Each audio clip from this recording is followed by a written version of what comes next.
Hi hello ನಮಸ್ತೆ, welcome to my YouTube channel. ನಾನು ರಮ್ಯಾ ಕುಂದಪ್ಪ. ಇವತ್ತಿನ ವಿಡಿಯೋದಲ್ಲಿ ಪೈನಾಪಲ್ನ ಗೊಜ್ಜು ಮಾಡೋದು ಹೇಗಂತ ತೋರಿಸ್ತಾ ಇದ್ದೇನೆ.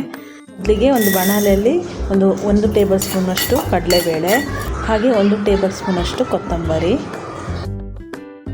5-6 ಬ್ಯಾಡಗಿ ಮೆಣಸಿನ್ಕಾಯಿನ ಹಾಕ್ಕೊಂಡು ಸ್ವಲ್ಪ ಹುರ್ಕೊಳ್ಬೇಕು. ಅನಂತರ ಸ್ವಲ್ಪ ತೆಂಗಿನಕಾಯಿ ತುರಿನ ಬಿಸಿ ಮಾಡ್ಕೊಳ್ಬೇಕು. ನಂತರ ಒಂದು ಮಿಕ್ಸಿ ಜಾರಿಗೆ ಹುರಿದಿಟ್ಟ ಪದಾರ್ಥನ ಹಾಕಿ ಒಂದು ಸಲ ಚೆನ್ನಾಗಿ ರುಬ್ಕೊಳ್ಬೇಕು. ನೋಡಿ, ಇವಾಗ ರೆಡಿಯಾಗಿದೆ ಪೌಡರು.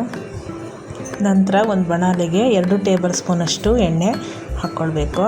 ಆನಂತರ ಸ್ವಲ್ಪ ಕರಿಬೇವು ಸೊಪ್ಪು, ಆನಂತರ 1 ಟೇಬಲ್ ಸ್ಪೂನಷ್ಟು ಉದ್ದಿನಬೇಳೆ, ಹಾಗೆ 1 ಟೇಬಲ್ ಸ್ಪೂನಷ್ಟು ಸಾಸಿವೆ ಹಾಕಿ 1 ಬ್ಯಾಡಗಿ ಮೆಣಸನ್ನು ಹಾಕಿ ಸ್ವಲ್ಪ ಹುರ್ಕೊಳ್ಬೇಕು. 1 ಚಿಟಿಕೆಯಷ್ಟು ಇಂಗನ್ನು ಹಾಕ್ಕೊಳ್ತಾ ಇದ್ದೇನೆ.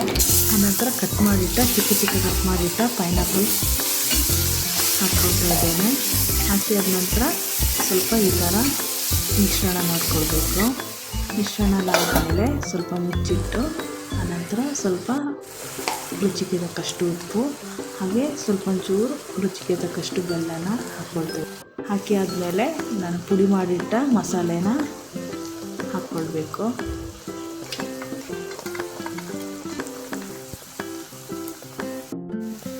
ಒಂದು 1/4 ಗ್ಲಾಸಷ್ಟು ನೀರನ್ನ ಆ್ಯಡ್ ಮಾಡ್ಕೊಳ್ತಾ ಇದ್ದೇನೆ. ನೀರನ್ನು ಆ್ಯಡ್ ಮಾಡಿ ಆದಂತ ಸ್ವಲ್ಪ ಮಿಕ್ಸ್ ಮಾಡಿಕೊಡಿ. ನಂತರ ಎಲ್ಲ ಮಸಾಲೆ ಎಲ್ಲ ಇಟ್ಕೊಳುತ್ತೆ. ನೋಡಿ, ಈಗ ಚೆನ್ನಾಗಿ ಕುದಿ ಬಂದಿದೆ.